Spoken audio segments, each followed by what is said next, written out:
Bonjour à tous et bienvenue pour un nouvel épisode de Débrief sans filet. Vous vous retrouvez aujourd'hui avec Jocelyn Breton et Titan Chion. Bonjour à tous. Et pour ce nouvel épisode, Lyon qui jouait le barrage retour de Ligue des Champions face au Fenerbahçe après avoir réussi la performance de tenir un match nul face au Fenerbahçe en Turquie. Malheureusement, ils n'ont pas réussi à confirmer à domicile, n'est-ce pas Titan ? Ouais, un match en or pour les deux équipes. Car le Fenerbahçe est limite le plus grand club en Turquie, n'a pas fait la Ligue des Champions depuis 2009. Et Lyon ne l'a pas fait depuis la saison de 2019. Et aussi, ce match rapportait 25 millions à un club qui est en gros déficit financier. Et malheureusement, c'est Fenerbahçe qui rapporte cette victoire. Après, Lyon n'a pas pu répondre sur le terrain, surtout en première mi-temps, largement dominé sur chaque aspect du jeu. Et après, deuxième mi-temps, on a vu une révolte agressive et plusieurs buts annulés, très très limite. Par exemple, le but de Atekame qui fait apparemment une faute sur Brown et le ballon retourne sur Boudache. Mais bon. C'était pas plutôt pour un... Parce que c'est lui qui avait touché le ballon après le défenseur turc. Oui, c'était ça. En fait, un hors-jeu un peu, on sait pas trop si hors-jeu quoi. En fait, ce qui est sifflé, on sait pas trop si soit c'est l'hors-jeu, car Atekame justement il touche la balle pour Boudache qui est largement en jeu, mais sur les vidéos c'est plus le Brown qui envoie la balle derrière et à ce qui paraît Atekame qui commet une faute. C'est vraiment une action qui est très dure à décider. Il a pris 5 minutes, l'arbitre a de prendre sa décision. Et à un moment donné, quand tu prends autant de temps, tu réfléchis plus, tu annules. De toute façon, dans le doute, tu peux pas accepter un but qui est aussi limite. Et après, Lyon était sans réponse. Après, on a fait des changements. On a gardé un seul milieu de terrain. Et après, c'était le désespoir complet avec le gardien en pointe. Ouais, c'est ça. Et en fait, vraiment, ils ont perdu sur leur passivité en première période. Parce qu'après, ils auraient mérité sûrement de revenir au moins à 2-2 parce que 2 buts refusés, aussi le but pour hors-jeu. Le hors-jeu est vraiment minime. Il y en a tous les jours des buts refusés pour un hors-jeu aussi minime, mais c'est vrai que c'est toujours aussi rageant. Et en plus, c'est là où il y a eu la perte de momentum parce que il y avait une grosse agression de Lyon, surtout après le premier but. Et dès qu'il y a eu ce but annulé à la 73e, c'est là où vraiment l'élan il a été coupé énormément. Il n'y avait plus d'envie, ils ne pouvaient plus. Ils avaient utilisé tellement d'efforts.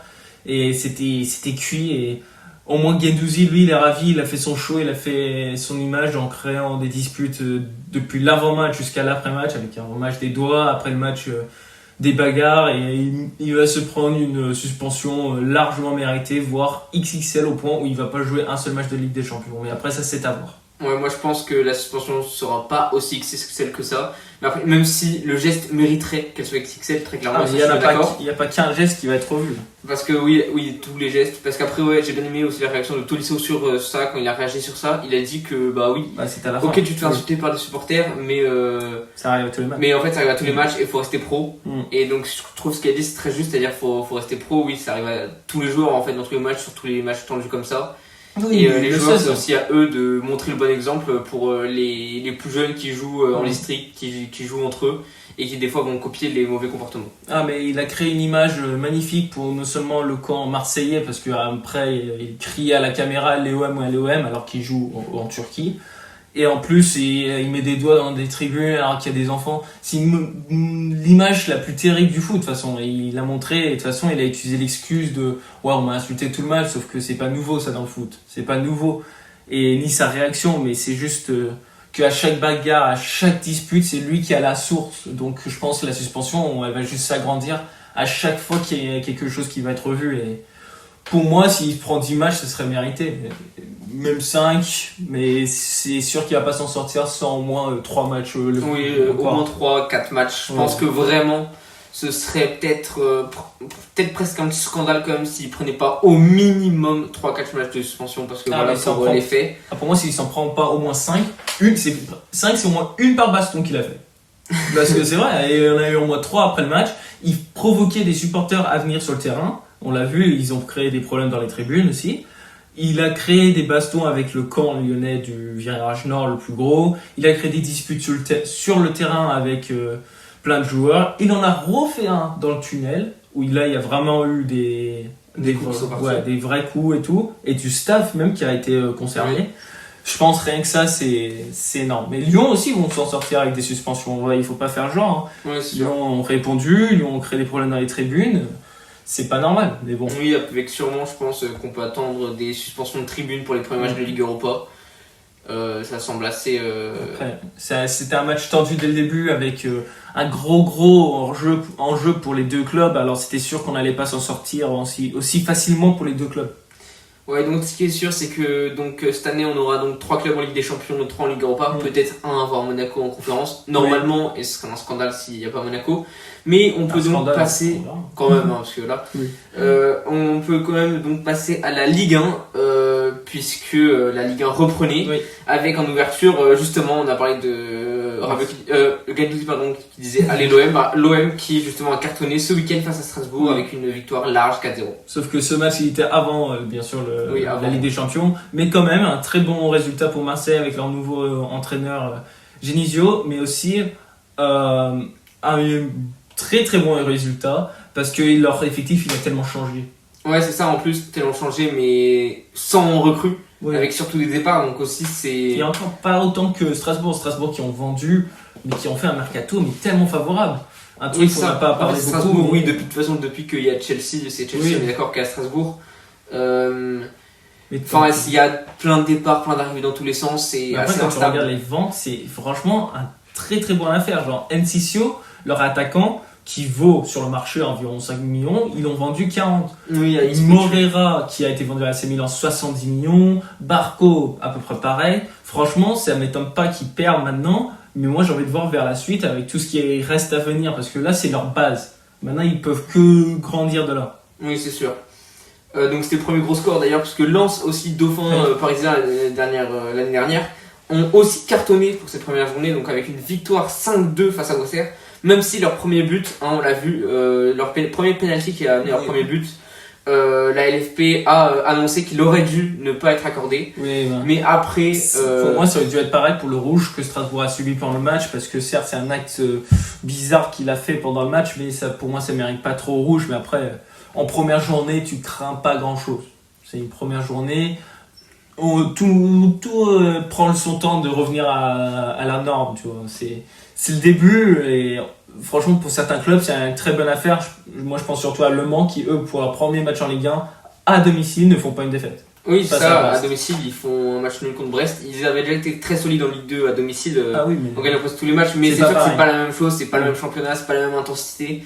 Et ouais c'est une belle opération pour Le Mans et une mauvaise pour Brest, mais en tout cas c'est deux concurrents qui seront à la lutte pour le maintien, c'est sûr. Et donc voilà, c'est disons un match qui n'a donné l'avantage à personne.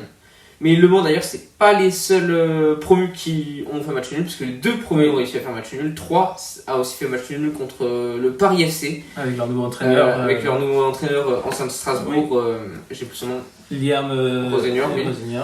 Qui d'ailleurs on n'a pas compris pourquoi il avait été nommé entraîneur de Paris FC alors que ils avaient fait une bonne fin de saison, mais voilà c'est comme ça et il fait son tour et pour moi le Paris FC ça par contre c'est un résultat très décevant pour eux, parce que eux je pense que leur nouvel objectif c'était de faire un top 10 au moins au minimum, parce que franchement quand tu regardes leur effectif c'est vraiment pas mal, et surtout quand tu as un coach qui a fait un parcours à Chelsea par exemple.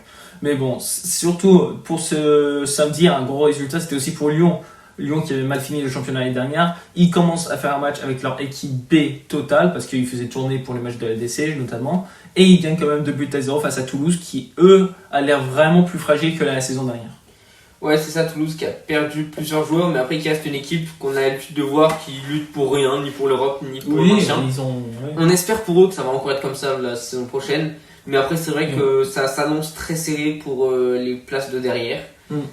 Et en tout cas oui c'est sûr que c'est prometteur pour Lyon, parce que l'année dernière quand ils mettaient leur équipe B c'était pas forcément aussi c'était des joueurs du centre de formation sans contrat, et là on a déjà il y a des vrais joueurs, c'est plus prometteur. Un autre club qui est prometteur c'est Lille qui vient de officialiser une vente XXL, le deuxième plus gros vente de Ligue 1 pour première même, celle de Barcola, parce que Barcola n'est pas encore vendu. Oui. Mais il y en a une autre. Non, il y en a pas. Sinon, c'est la première. Oui, c'est la vente la plus chère actuellement en attendant le transfert probable de Bradley Barcola vers Liverpool. Donc pour 100 millions du côté de Manchester City, qui a beaucoup fait tourner son effectif, énormément de ventes d'arrivées cette semaine. C'est un truc énorme, ils ont déjà dépensé plus de 200 millions dans leur... Et vendu aussi pour 200 millions d'ailleurs, c'est assez énorme. Pour moi, ça c'est cool pour Lille et pour Boadi, mais en fait, en réalité, pour moi, c'est pas très bien pour City et aussi pour Boadi, parce que Boadi, maintenant, à la moindre erreur, à 100 millions, c'est pas vraiment apprécié ni vraiment pardonnable. Là, il n'a pas le droit à l'erreur. En plus, pour moi, c'est une vente qui s'est fait strictement grâce à sa performance en Coupe du Monde. Oui. Alors, c'est même pas avec un entourage vraiment de club. Mais 100 millions, pour moi, c'est trop cher. On a déjà vu avec les clubs anglais qui mettent des prix XXL. Quand tu vois Ipswich acheter pour plus que Barça et Real Madrid en sous, et là, tu te dis qu'il y a un problème. Ouais, c'est sûr. Après aussi, ce que Boadi t'a dit qu'il n'aura pas le droit à l'erreur pour son prix, mais il n'aura aussi pas le droit à l'erreur parce qu'il est à City. Et qu'à City, il y a énormément d'effectifs. On verra, parce que là, il y a un nouveau changement de coach, on ne sait pas comment il va faire maintenant. Voilà, c'est ça, mais c'est vrai qu'avec City, il y a beaucoup de possibilités, donc aussi, s'il a un petit trou d'air, ça peut vite passer sa chance. C'est un gros club, acheté pour très cher. Là, il a plus le droit à l'erreur, et à son âge... C'est une grosse pression. Ouais, c'est trop de pression à son âge. C'est dommage. Avant, il était libre à Lille, limite, il pouvait faire son jeu. Là, il sera vraiment retenu. On verra ce qu'il va proposer. Il a du bon joueur autour de lui, quand même, à City. Il y a de quoi s'en sortir avec Haaland, Cherki et tout en pointe. Ça va être du bon jeu, mais bon, c'est une bonne affaire pour Lille qui, eux, vont surtout gagner leur premier match 2-0 à Angers en plus. Ouais, sinon, on a aussi Monaco qui rentre bien dans son championnat avec une victoire 1-0 contre le Havre. Ils ont eu 3 points. C'est pas forcément le plus convaincant, mais ils ont les 3 points. Pour moi, ça va être une saison très très dure. Très très dur pour Monaco qui ont perdu non seulement leurs meilleurs joueurs mais plusieurs sources d'attaque et qui, quand tu vois, font un résultat aussi petit et franchement peu dominant face à Le Havre, c'est qu'il y a un problème, surtout en deuxième mi-temps. Le Havre il dominait, c'était vraiment quelque chose d'autre pour Monaco et maintenant ils vont peut-être jouer à la Conference League, on espère. Ouais. Mais ça, c'est pas vraiment quelque chose qui motive des joueurs qui jouent à un club ou qui est censé être de haut niveau, tu vois. Ouais, c'est ça. Et surtout, c'est sûr qu'ils ont signé pour la Ligue des Champions. Mais après, ce serait vraiment... c'est presque plus une lutte contre la honte, la Conference League pour eux. Oui. Parce que si tu rates en Conference League quand t'as un club comme Monaco, en fait, c'est pas une fierté de réussir, c'est une honte de rater, en fait, dans cette compétition pour des clubs des 5 grands championnats en général. Et ouais, donc voilà, c'est aussi une grosse pression sur les épaules de Monaco. Mais on verra donc comment ils vont réagir et s'ils vont réussir à faire évoluer un peu leur jeu. Mais le dernier match, donc, c'était Rennes qui a affronté le PSG, qui a bien cru à la victoire, puisqu'il menait 2-0 à la mi-temps avant de se faire reprendre avec le doublé du champion du monde Ferran Torres qui vient d'arriver, servi 2 fois par son coéquipier en sélection en club, Fabien Ruiz. Oui, c'est vrai, Ferran Torres qui franchement montre une belle image pour son retour, parce qu'on l'a pas vu depuis justement la Coupe du Monde, et tout le monde pensait que c'était une cause perdue, que c'était un moment de chance et tout, parce que soyons honnêtes, à part cette finale, il n'y avait pas d'autres moments où il est sorti des autres. Mais là, on peut peut-être voir une saison de Ferran Torres où il sera le 9 pivot, où on va le servir, et autour de lui il y a des hauts niveaux, donc en vrai, pour moi, c'est un meilleur club pour lui que le Barça, où il n'était pas forcément la mission, le pivot. Mais là, on verra comment il va faire. Et franchement, pour Rennes, c'est fortement dommage. Mais pour moi, c'était un match qui montre 2 clubs qui vont faire la course, je pense, pour le titre. Surtout le Rennes, qui, eux, sortent d'une très, très, très bonne fin de saison. Je pense Rennes plus pour la Ligue des Champions, pour le titre un peu ambitieux. Mais il faut mais après, de toute façon, on verra comment avance le championnat. Et puis, on verra si après 10, 15, 20 matchs, est-ce que on peut toujours avoir un rival pour Paris. Mais de toute façon, ça, c'est... On ne peut pas le dire après un match. De toute façon, on verra aussi ce week-end avec des gros matchs comme Lille PSG, Strasbourg-Lens et surtout Monaco-Marseille. Oui, donc 3 affiches. Lutte pour l'Europe, lutte pour la Champions League. Donc voilà, mais je pense qu'on peut aussi donc passer du côté de la Première Ligue, qui a aussi repris avec un match d'ouverture un peu moins intéressant, même si c'est l'Angleterre. Pour moi, ça a été moins intéressant que Marseille-Strasbourg. C'était Arsenal face à Coventry qui vient de monter et qui vont se prendre 3-0 à l'extérieur face à Arsenal. Bonne affiche pour Arsenal, franchement, soyons honnêtes, un peu attendu quand même. Ouais, voilà, en fait, pour Arsenal, fin de préparation un peu, j'ai envie de dire. Oui. Voilà, il se prépare un peu pour les prochaines journées. Par contre, l'autre promu qui lui a surpris, c'est face à Manchester United, ou le City qui recevait Manchester United et qui s'est imposé 2-0 avec un Manchester United sous l'eau. Ouais. Ils avaient fait une très bonne fin de saison dernière, si je me souviens bien. Oui. Mais là, on les a pas reconnus, on a plutôt reconnu le Manchester United qui luttait pour le maintien la saison d'avant avec. Oui. Bah, moi, je crains que qu'on va voir un Manchester United un peu classique après ce qu'on a vu durant ces années précédentes, où il donne beaucoup d'espoir à son club, à son public et tout, avec par exemple Bruno Fernandes qui est élu meilleur joueur de la saison dernière, avec des joueurs comme Mbeumo qui vont se marquer et tout dès leur jeunesse, bref. Une fin de saison qui était prometteuse, et là je crains qu'il faut vraiment pas surestimer leur niveau, parce que moi je pense que c'est quand même une équipe très très moyenne. Ouais, c'est sûr, et de toute façon, ils l'ont montré là. L'autre club aussi, qu'on a l'habitude, qui était il y a quelques années vers le haut, maintenant qui est plutôt vers le bas, c'est Tottenham qui a encore déçu, avec la large défaite face à Brentford, 3-0. C'est des équipes comme ça qu'on se demande comment ils ont pu aller de si haut à si bas en si peu de temps. Après, Tottenham, ça nous étonne pas quand on voit quel entraîneur ils ont maintenant. De Zerbi. Oui, Roberto De Zerbi, effectivement, qui n'a pas forcément la meilleure expérience aussi à Marseille. Ah, mais leur mercato, il avait donné de l'espoir, leur mercato à Tottenham, franchement. Bah non, au contraire, c'était limite de grosses recrues. Quand tu leur dépenses de 100 millions pour Savigno qui a marqué 2 buts en 2 saisons, ça c'est pas prometteur. C'est limite inquiétant, XXL quand tu dépenses autant pour un joueur si non, après, nul. Savigno non, faut pas. Savigno aussi qui était plutôt un joueur remplaçant souvent à City, donc quand t'es remplaçant t'as moins de temps pour marquer. Quand t'es remplaçant tu dépenses pas 100 millions. C'était 90. Avec bonus Oui, avec le bonus. Effectivement. Avec le salaire, avec le bonus, oui, c'est sûr, ça monte très vite. Et même remplaçant ou pas, ok, 2 buts. 2 buts en 2 saisons pour un attaquant droit brésilien. Quand tu regardes par exemple des recrues plus récents, parce qu'on va pas revenir à l'époque de Zidane où il est vendu 30 millions, mais on peut revenir sur quelques années précédentes où Cherki, quand il va à City, il est vendu 30 millions alors qu'il était limite le meilleur passeur de Ligue 1. C'était 4 buts sur la saison dernière, pas sur les 2 saisons, sur la saison dernière. Pardon. Et 2 passes D. Alors que Cherki, meilleur passeur d'un championnat, 35 millions. Oui, c'est ça, c'est pas. Il y a une grosse différence. Après, on peut pas tout le temps comparer à Cherki, mais si tu regardes d'autres joueurs, c'est souvent des clubs anglais qui font des choix mercato vraiment pitoyables. Franchement, c'est là où le championnat il est vraiment surcoté. Après, j'avoue qu'en grosse recrue, je pensais plutôt à Tonali qui, pour le coup, c'est une bonne recrue. Mais c'est vrai qu'il y a aussi des recrues un peu trop chères. Mais en tout cas, oui, c'est là où le championnat Ligue 1 il est intéressant, c'est quand tu vois leur bonne affaire. Parce que chaque club, vraiment, ils essaient de se conserver le plus de sous possible. Alors qu'en Angleterre, on limite l'inverse, ils essaient de dépenser le plus possible. Ouais, c'est fou en Angleterre les prix qu'ils arrivent à mettre sur des joueurs des fois qui valent pas un dixième du prix qu'ils mettent. Mais en tout cas, oui, c'est sûr. Et sinon, on a aussi Manchester City qui faisait sa rentrée après leur défaite en Carabao Cup, c'est ça. Oui.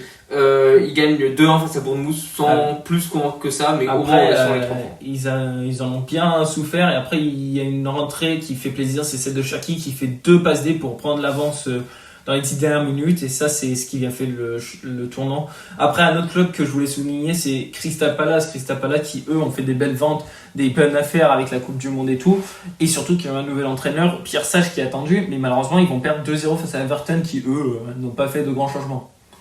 Ouais, bah après aussi c'est la stabilité qui paye des fois, parce que des fois ne pas changer ça permet d'être plus stable, et surtout en début de championnat ça permet d'avoir un avantage. Après on verra si ce sera toujours un avantage en fin de championnat, mais sûr qu'en début de championnat, quand l'équipe se connaît depuis un an pour quasiment tous les joueurs, c'est un avantage. Oui, mais après Crystal Palace, quand tu as un nouveau entraîneur, tu t'attends à des choses. Pareil pour De Zerbi, il était attendu, surtout quand tu joues des clubs, soyons honnêtes, tu joues Everton et tu joues Brentford.